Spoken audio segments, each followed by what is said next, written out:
এর রহস্য কি আছে তখন বলা মুশকিল।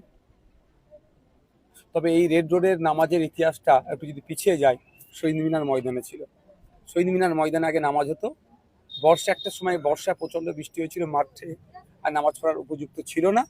সম্ভবত জ্যোতিবাবু আর্মিদের সাথে কথা বলে এই শহীদ মিনার থেকে রেড রোডে নিয়ে এসেছিল। আবার আর্মিদের পরামর্শে খেলাফত কমিটির সাথে আলোচনা করে ওরা আবার রেড রোড থেকে ব্রিগেড ময়দানে গেল। এর কি রহস্য আছে এখনই বলতে পারবো না। এবারে কুরবানি নিয়ে হুমায়ুন কবির তো হুঙ্কার দিলেন যে কোনো মাইল লাল থাকলে আটকে দেখা গিয়ে কুরবানি আমরা মুর্শিদাবাদে করে দেখাবো। এতে আরো মানুষের মধ্যে একটা সমস্যা বা হিন্দু মুসলিমের একটা বিভ্রান্ত সৃষ্টি হতে পারে না? কে কিভাবে বলছে বলতে পারবো না। আমি এতটুকু বলবো, আইনকে মান্যতা দিয়ে চলতে হবে। আইনটা যদি আপনার আমার পছন্দ না হয়, আইনটাকে চ্যালেঞ্জ করতে হবে। এই শর্ট পিরিয়ডে এখন আইনটা চ্যালেঞ্জ করে কিছু লাভ হবে না, আমি যতটুকু দেখেছি।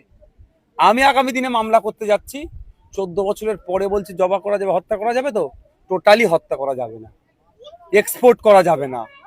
ও এখানে খেলে অপরাধ, আর বিদেশের মানুষ খেলে সেটা অপরাধ নয়, কামাচ্ছে। ভারতবর্ষের থেকে টপ 10 এক্সপোর্টার যদি দেখেন, সবকটাই নন মুসলিম। উত্তরপ্রদেশের সব থেকে বড় এক্সপোর্টার যিনি, আল কাবির সম্ভবত, সে নন মুসলিম এবং ব্রাহ্মণ সমাজের মানুষ।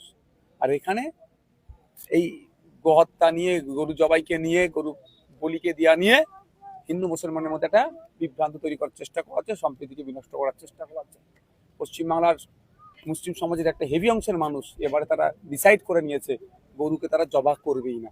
14 বছরের ঊর্ধ্বে নিচের কোনো প্রশ্নই আসছে না। তাদের যে ডিসিশন নিয়েছে সেটারও আমি বিরোধিতা করবো না। একেবারে পেট্রোল ডিজেলের দাম এটা নিয়ে একেবারে চতুর্থবার বাড়তে বাড়তে একবার দুবার তিনবার চতুর্থবার বেড়েই গেল, বেড়ে 13 টাকা 59 পয়সায় এসে দাঁড়িয়েছে। কেন শুভেন্দু বাবুকে প্রশ্ন করেন না? এটা এটা শুভেন্দু বাবুকে প্রশ্ন করা দরকার।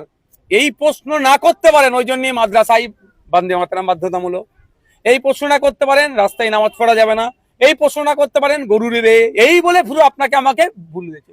প্রশ্ন করাতে হবে, শুভেন্দু বাবুকে জবাব দিতে হবে। এখান থেকে আমি প্রশ্ন করছি, শুভেন্দু বাবুকে জবাব দিতে হবে। আপনি বলেছিলেন যে আমাদেরকে ক্ষমতায় নিয়ে আসুন, অর্থাৎ বলেছিলেন তিনি বিজেপিকে ক্ষমতায় নিয়ে আসলে, ওনাদেরকে ক্ষমতায় আনলে দিল্লি উত্তরপ্রদেশের মতো পেট্রোলের দাম হবে। আজকে কেন হয়নি? এই প্রশ্নগুলো করতে হবে। আমি প্রশ্ন করছি, অন্যদেরও বলবো প্রশ্ন করুন শুভেন্দু বাবুকে। কেউ প্রশ্নের ঊর্ধ্বে নয়। দেশের আইন বিচার আদালত আছে, যেমন দেশের গণতন্ত্র আছে, সংবিধান আছে। হ্যাঁ, প্রশ্নের শালীনতা বজায় রেখে করতে হবে। এই প্রশ্ন না করতে পারে, আপনাকে আমাকে অন্যদিকে মাইন্ডকে ডাইভার্ট করে রেখে দিয়েছে।